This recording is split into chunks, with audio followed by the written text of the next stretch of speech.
Hello, everyone. My name is Imros, and before I begin, I would like to acknowledge a few things. There is this very wonderful quote that comes from Guru Granth Sahib, and it says, "Babaniya kahaniya put saput karen." The stories of ancestors nurture virtues in children. Guru Amar Das Ji. I acknowledge and honor Panjabiyat, my ancestors, and the sacrifices they made. Without them, I could not stand tall and walk with sense of honor. This presentation explores the impact of silence histories and forced displacement upon marginalized communities. The presentation also references Indigenous, Black, and Sikh Punjabi authors and the frameworks of knowledge. As a settler of Sikh Punjabi heritage and an immigrant, I am a guest on the traditional territories of numerous nations, including Mississauga of the Credit, Anishinaabe, Chippewa, Haudenosaunee, Wendat, and the unceded traditional territories of Musqueam, Squamish, and Tsleil-Waututh nations and Stala people. This gathering place remains home to many Indigenous individuals from the Turtle Island. I am grateful for the privilege and the opportunities afforded to me by living and working on this land.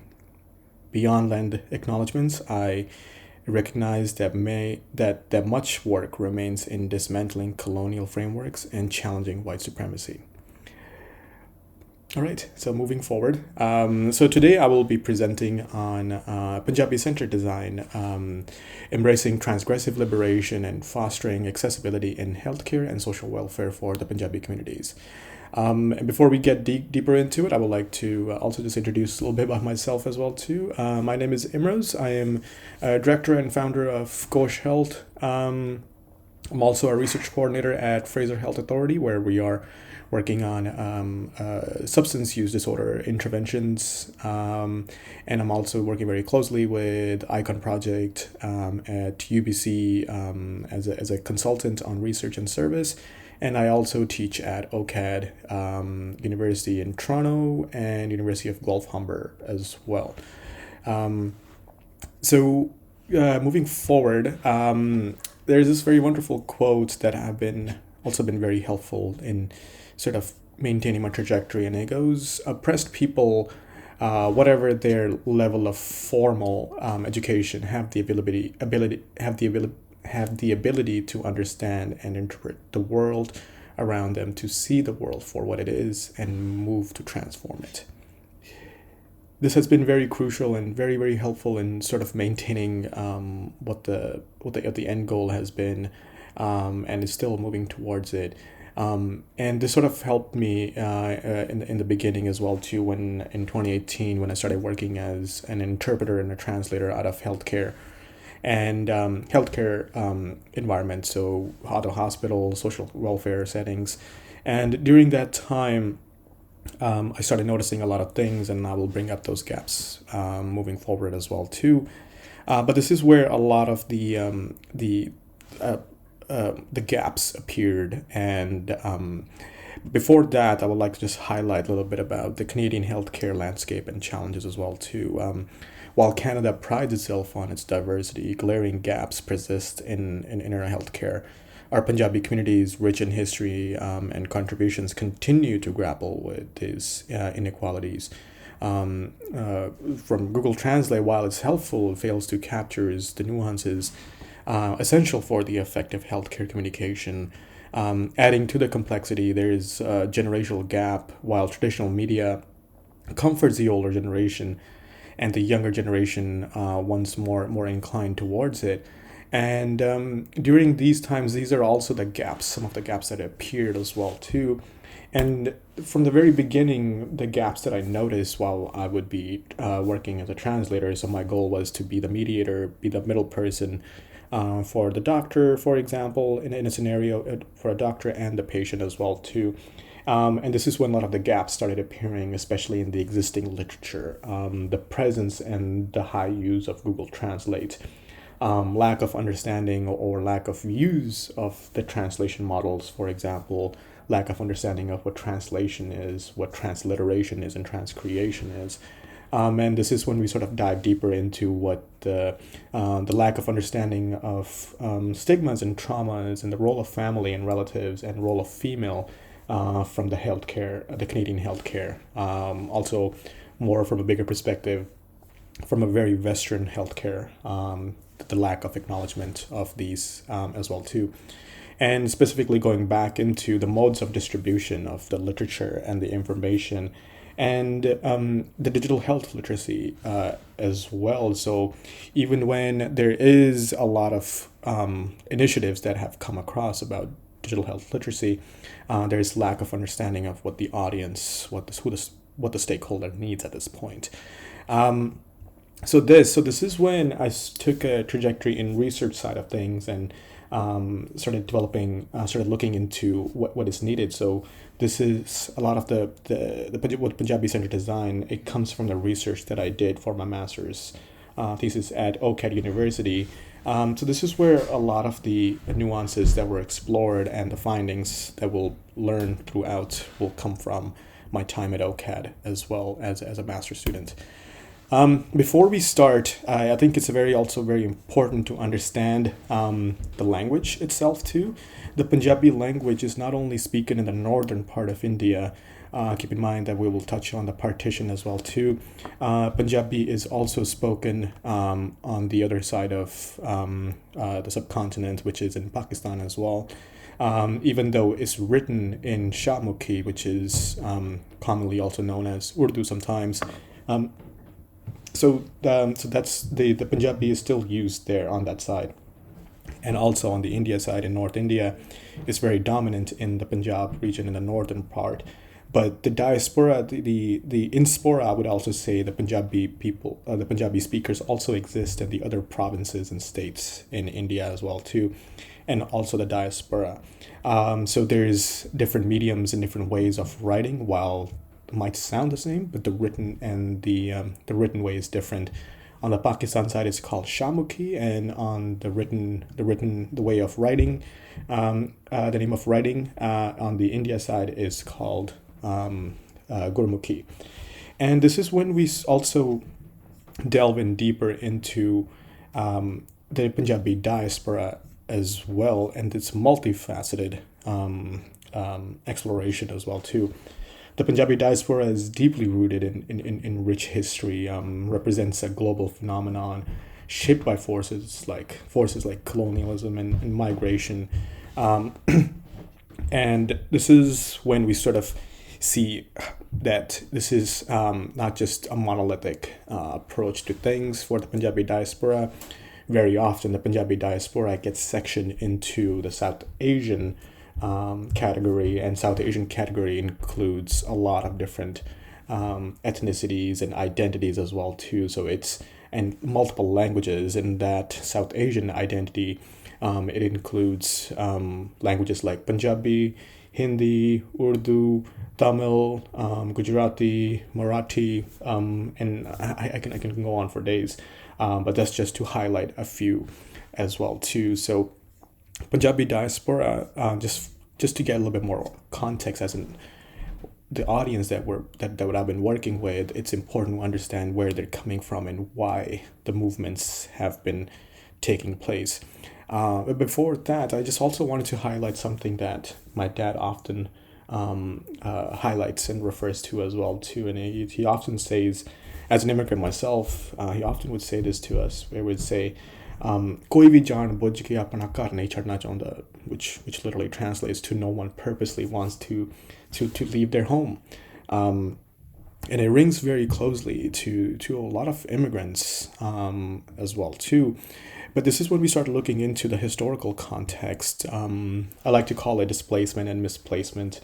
The partition happened when the British, the colonial, quote unquote, or over colonial overlords, when they were leaving, they hired, they had Radcliffe, who drew a line, who's never been to India ever, drew a line, and in a short amount of time, a lot of migration had to happen, and during that time, a lot of one of the biggest mass migration happened. And the result of that, there was a lot of violence and death and a lot of sacrifices were made during that time. So this is just one of the bit of the timeline that we're working with, and the effects. We're the effects that we're working with, and just to give a little bit more context in as well too. It's not because we might see the patterns that the migration or the displacement and the misplacement started during 1947, but if we were to look back on the history as well too, the first documented Punjabi Sikh immigrant documented happened in 1897 as well too. So we're going a lot of like way back in Canada. The presence has been documented in a long time ago, and this is when excuse me, and this is when we start looking into other contexts as well too. 1849, the annexation of the Sikh Empire happens, and then we look into the 1947, and then when the mass migration happens in 1984, Punjab goes through a civil quote unquote unrest, which was followed by genocides, pogroms that happened in Punjab and outside Punjab in India as well too, which left quite the mark on the Punjabi community, and currently present as well too. So the Punjabi diaspora in Canada has historical roots tracing back to the early 1900s. The journey, marred by the incidents of Kamagata Maru in 1914, underlines the challenges that they have faced. The partition of India in 1947 and subsequent events in 1984 further defined the experiences of the East Punjabi community. Amidst this history, there was fascinating linguistic dynamics exist in East and West Punjab, which I highlighted before, which both diversifies and unifies the diaspora as well. While there are distinct dialects differences, our shared culture history binds them together. So recognizing this historical context, it is very important, not only just preserving the heritage and the connection, but showing the resiliency as well too, which is a very common theme. And this is when we look into the diaspora as well too, the presence and the influence of Punjabi diaspora in Canada is very undeniable. And according to the 2021 census, highlights the increasing population and the importance of Punjabi speakers, especially in the regions like British Columbia and Ontario. Since 1970s, Canada has steadily seen the growth in Punjabi population, making Punjabi Canadians one of the largest ethnic groups in the nation. These individuals have not only been significant in economic contributors, but have also enriched Canadian culture and society. Community building around places of worship, such as gurdwaras, Hindu temples, have been pivotal.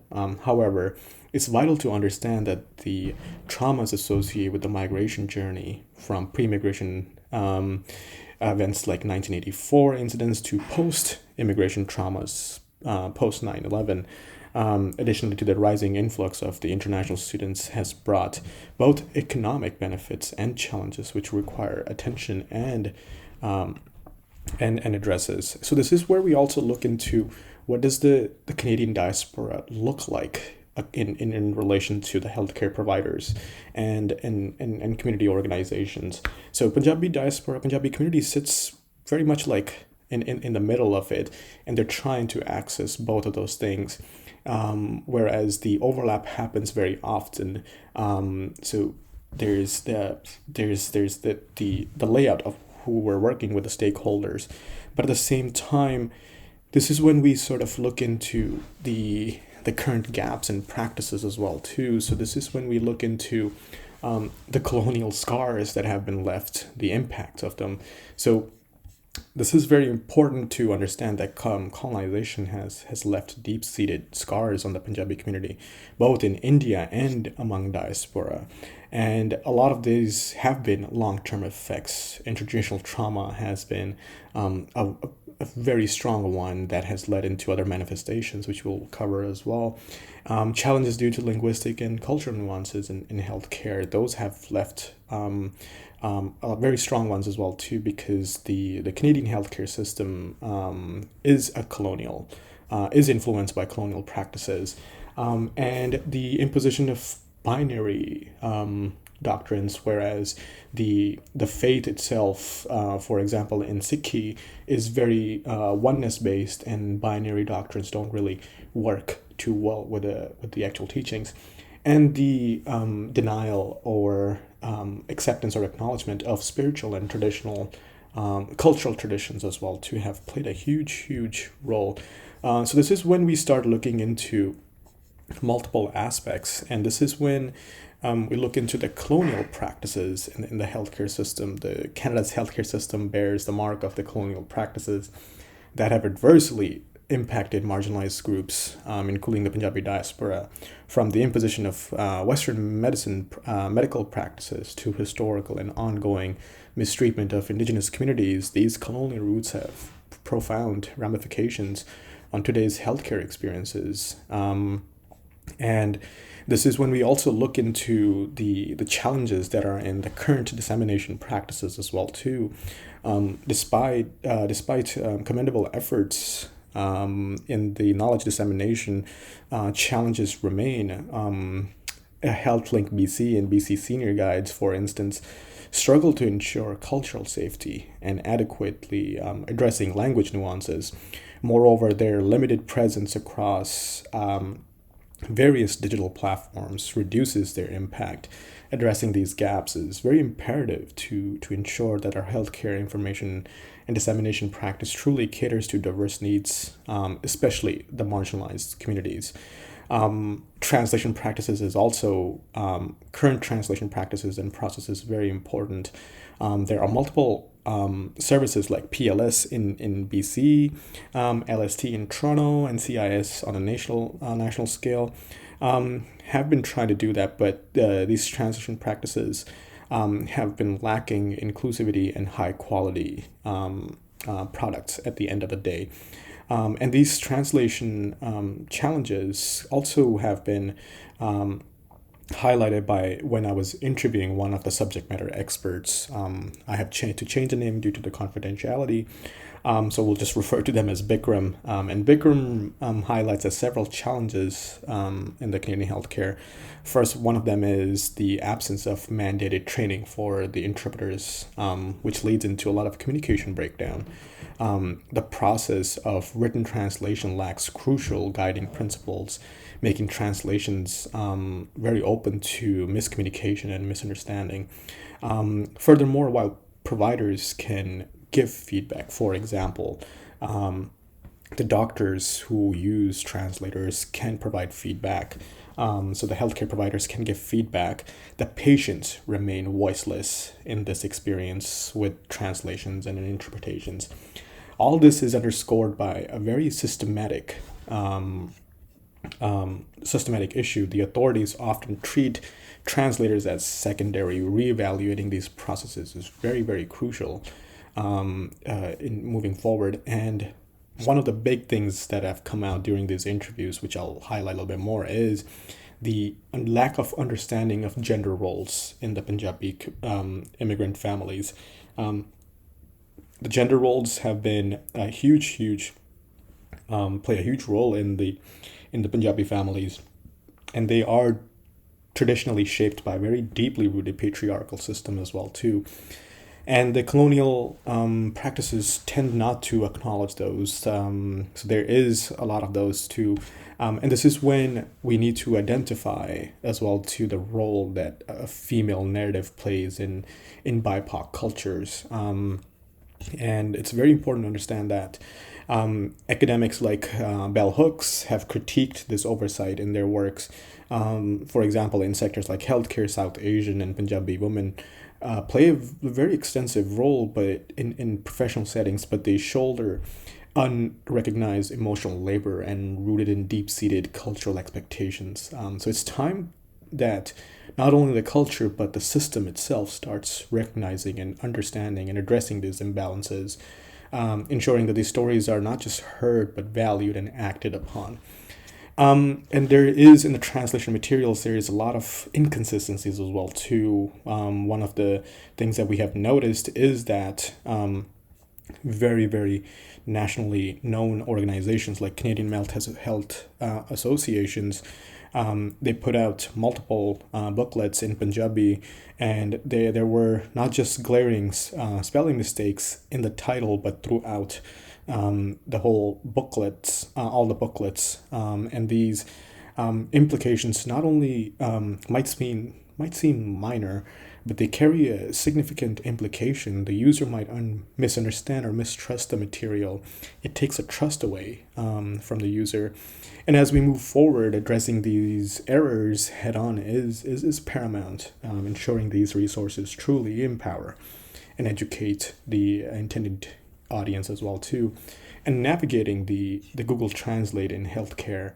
That's very important as well too, where Google Translate tends to very often not understand the gender nuances and tends to rely very heavily on something very surface level rather than digging in a little bit deeper. So it requires a lot of supervision at this point. So it is perfectly fine to employ machine learning, but it needs to be paired with human expertise to ensure cultural sensitivity and inaccurate conveyance of vital information. And this is when we sort of further dive into the findings from our subject matter experts. So I interviewed people from who have been in mental health capacity and social welfare settings. So, for example, one of the people that I interviewed, Gary Thind, he runs an organization called Moving Forward Families, and they provide a lot of mental health and counseling services. And they noticed a lot of barriers and lack of acknowledgement from the system itself when the folks, healthcare providers, have been voicing these concerns for a very long time. We also interviewed one of the organized social welfare folks. The name has been changed. They work as a project manager, in project manager capacity, and they also noticed that with a lot of feedback they have provided to the system, the healthcare system, there has been no recognition of on what it means to be culturally tailored and making that content accessible, and also just a lack of plain language, plain language content present in the materials as well too. Furthermore, a lot of things that were highlighted by not just Preet and Gary, but when I interviewed family care doctor, the name has been changed also to Gurmeet, and a nurse practitioner as well too. They highlighted that the lack of trust that's present among the community towards the system is very strong, and it's very concerning as well too. And also during these the healthcare provider, the Dr. Gurmeet said the lack of understanding or lack of acknowledgement from the healthcare system that there is more than just Western medicine at this point. Spirituality and herbal medication is at high use. So how do we factor in those practices in understanding of the patient history? There needs to be systems that needs to be in place there as well. So this is when a lot of gaps have emerged, a lot of tangibles have come out of them too as well. But the system has taken a very much there's a lot of patterns have emerged from it. There is a very monolithic understanding, like I said, calling it South Asian versus looking at what South Asian actually means, and just the understanding as in just because the immigration happened at an influx that happened at that point has not been updated to understand what immigration looks like as of right now. There have been a lot of reactive approaches rather than proactive. There are no concrete translation frameworks. The patterns that have emerged as well too is during those interviews that females make it happen. They help and facilitate a lot of care at this point, and acknowledge the helpers. So the kids who are helping their their grandparents and their parents understand and maneuver the healthcare system. They have not been acknowledged because they do help understand the care system, and there are no feedback loops. There is no feedback coming in from the actual user. Forget even the translators. There is no feedback loops available for the users themselves. And this is when we sort of need to understand, and this is where Stuart Hall's quote comes into mind as well too. Identity is never a complete process. It's never completed. It's a process of becoming. So it's always evolving. I think that needs to be acknowledged by the system as well too. And like I highlighted, there's been a lot of instances where I have noticed as a translator, and the subject matter, sort of the experts have highlighted as well too. It's funny to it's funny to that we're looking at a meme, but it is actually a reality as well too. Very often that I've noticed that kids between the age of 8 to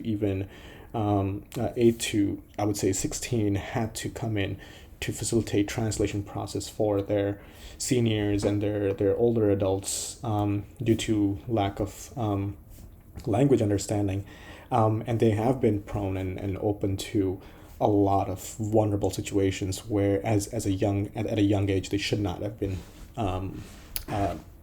open to or exposed to. So this is where we further look into what it means, not just for the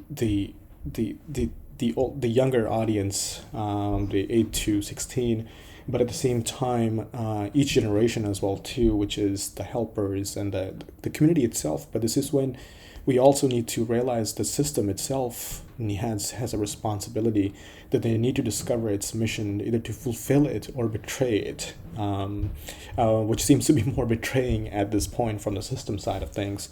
So this is when we start looking into frameworks, different inclusive frameworks that went into creating the Panjabi Center design framework. So first we need to look into is decolonization. We need to uncover the roots of disconnection within the healthcare and shine a light on the persistent inequalities and confront the Canadian Eurocentric domination, revealing its role in marginalizing the non-dominant epistemologies.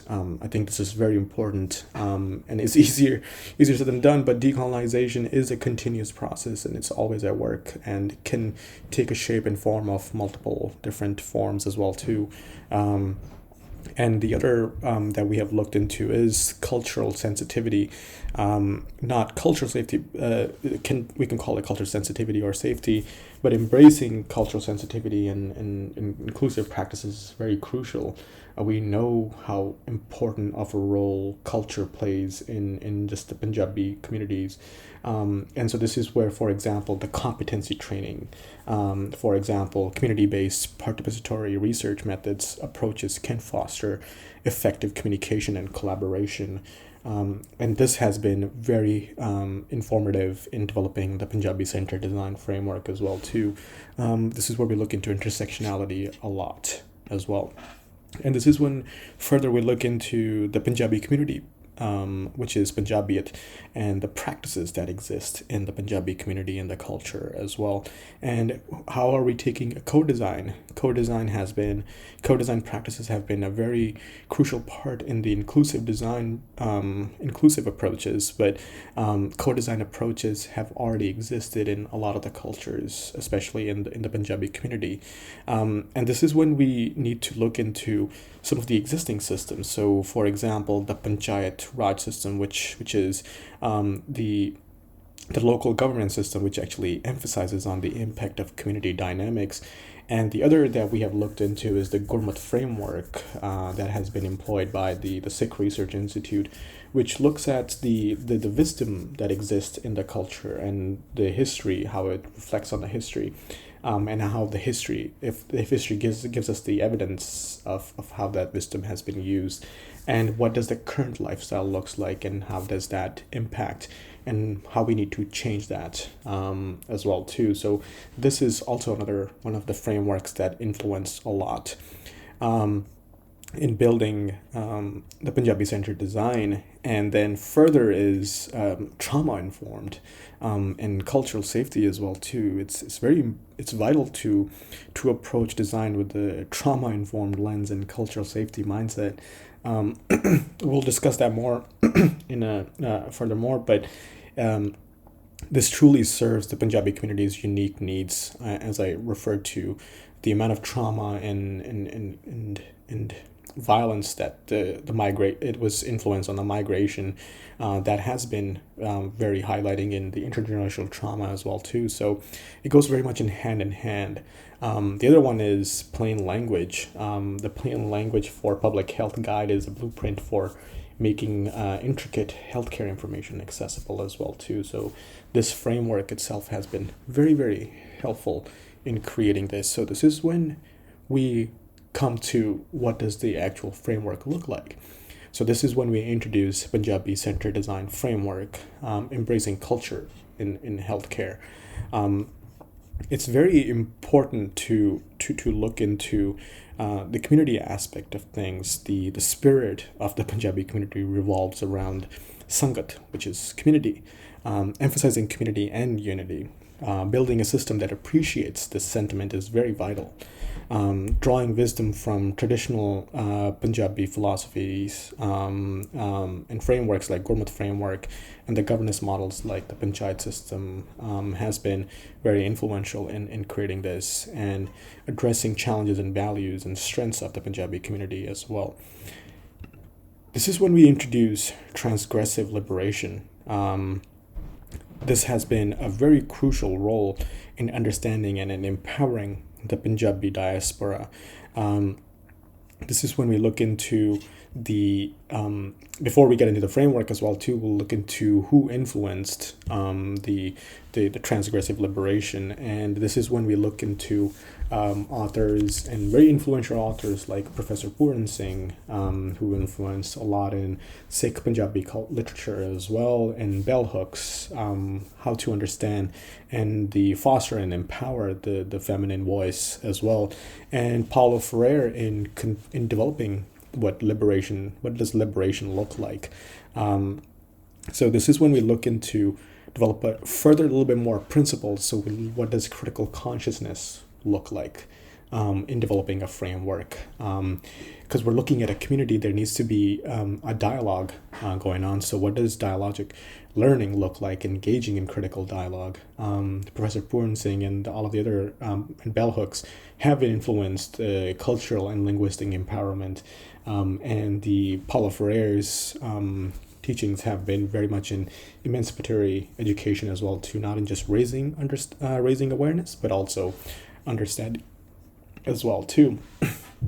So this is when we look into, this is what the Punjabi centered design looks like. This is what the framework is all about. It's a very much symbiotic system that responds and works along each side. It doesn't matter that you need to start from step one or anything. You can start at whatever point, but it needs to inform each other at all the points. So there needs to be continuous improvement. There needs to be a continuous feedback loop that goes into it. So this is when we start looking into, foremost, at some point, whenever you start, you need to look into who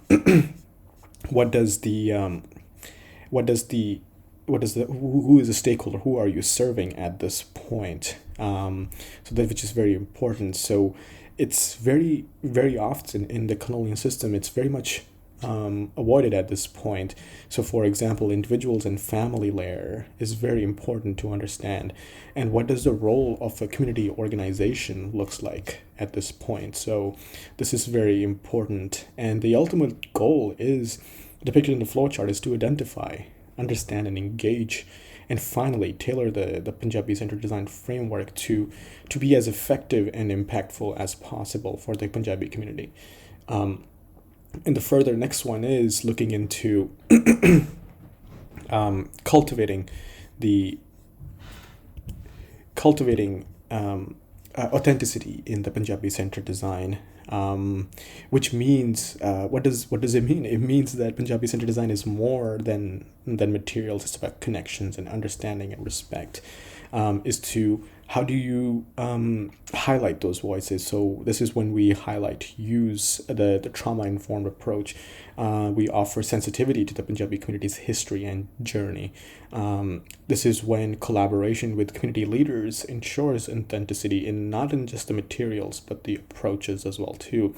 This is when we recognize the diverse essence of the Punjabi diaspora to ensure the sources are truly resonating with the audience.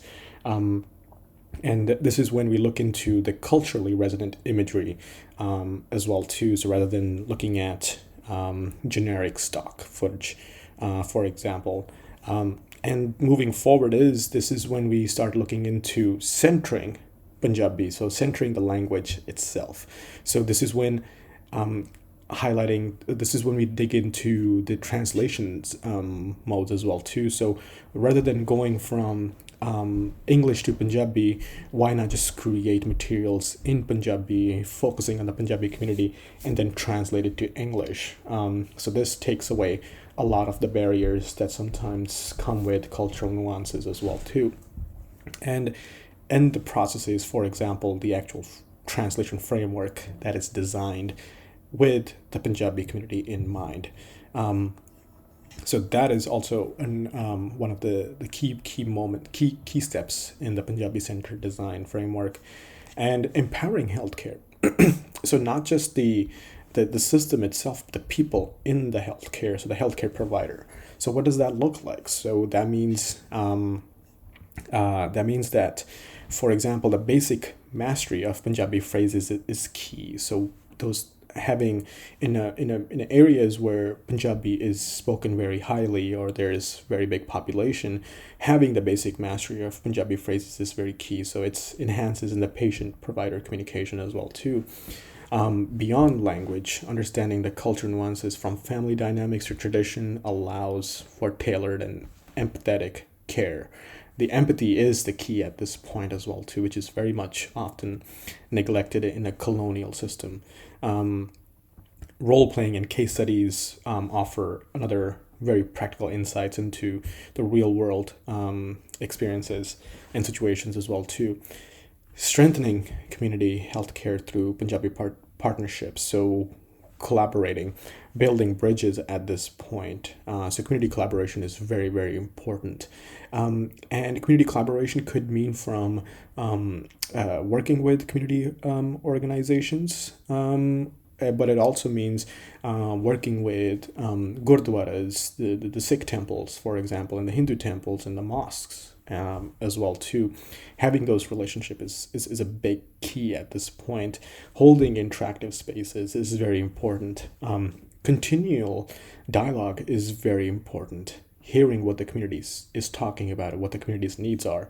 And the technological improvement. This is when we get into what does inclusion actually looks like. So inclusive accessibility.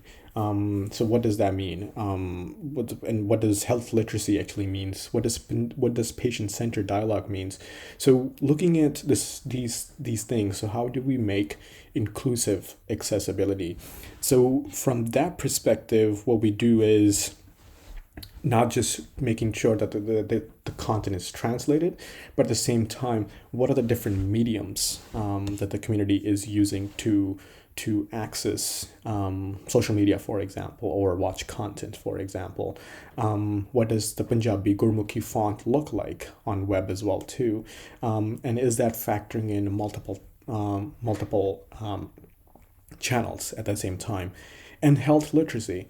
This is when we need to understand the stigmas and the taboos that exist in the community, for example, and creating materials around that rather than addressing, taking what the problem exists in the Western culture and translating it to the language.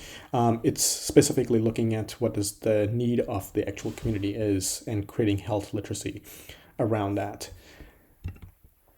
And furthermore, importantly, that goes for the whole system at this time too, is fostering holistic engagement, is making sure are we listening to the community itself and what is the community saying, and are we actually working upon that as well too.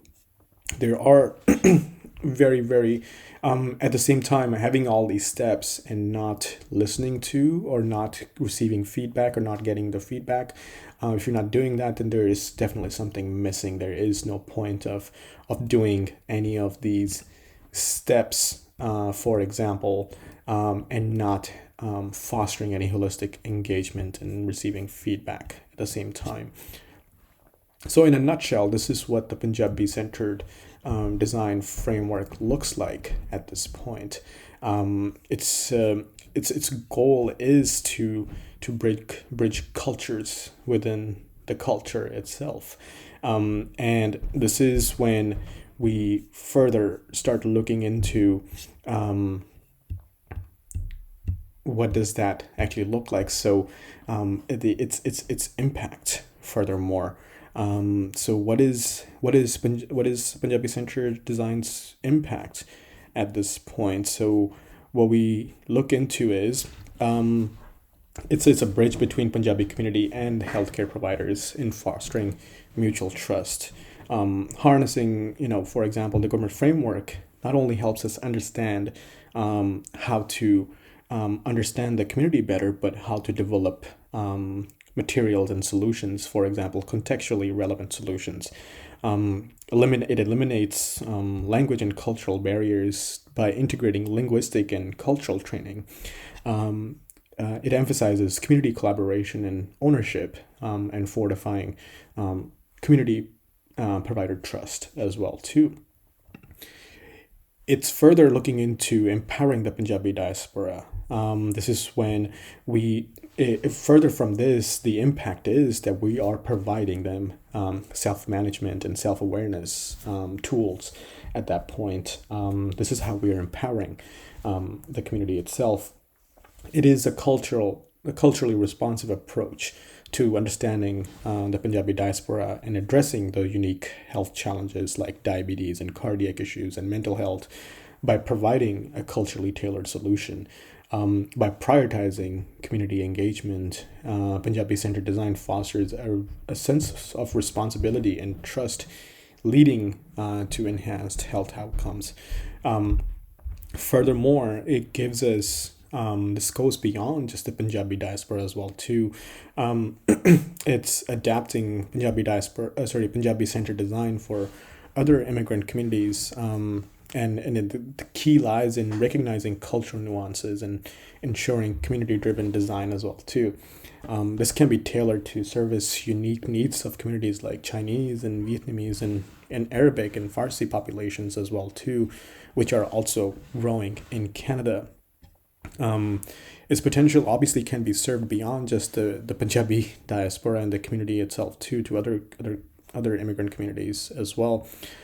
And this is where the roots and the vision goes as well too. The framework this framework emerges as a powerful strategy inspired by notable figures like Professor Pooran Singh, Bell Hooks, and Paula Frere. It urges deep understanding and engagement of Punjabi communities, emphasizing in authentic interactions rather than very surface level and performance at that point. The ultimate vision of healthcare system that embodies equity, diversity, and compassion as well. So this is when it's embracing the resilience that exists. The Punjabi community and its legacy in Canada is very rich. It's spanning over a century, and yet the challenges still persist. This is when we still need to remember that even though there are some steps that are being taken, a lot of these challenges, even though the Punjabi community has been in Canada for a very long time, these challenges still persist. The systemic barriers and the rooted in colonial practices hinder access to competent healthcare as well. So this is when we further sort of dive into what does Punjabi community itself has been here for a long time. It has been resilient, and it will be resilient because that is its initial DNA. But at the same time, the system itself needs to change as well too. This is when the call needs to happen, and this is when the Punjabi spirit is the Punjabi spirit of resiliency, unwavering resiliency is called upon as well too, and this is when the words of Siddha Moosewala resonate very strongly as well too. That illustrates the resilient foundations upon which the Punjabi identity is built, and will stay resilient as well too, even through all of these barriers. And so does the Punjabi centered design framework as well too. The community's vigor is a testament to its strength and determination and transcending challenges of and forging paths to liberation and self-determination. So this is the end of my presentation. Thank you so much for tuning in and listening. Look forward to your questions.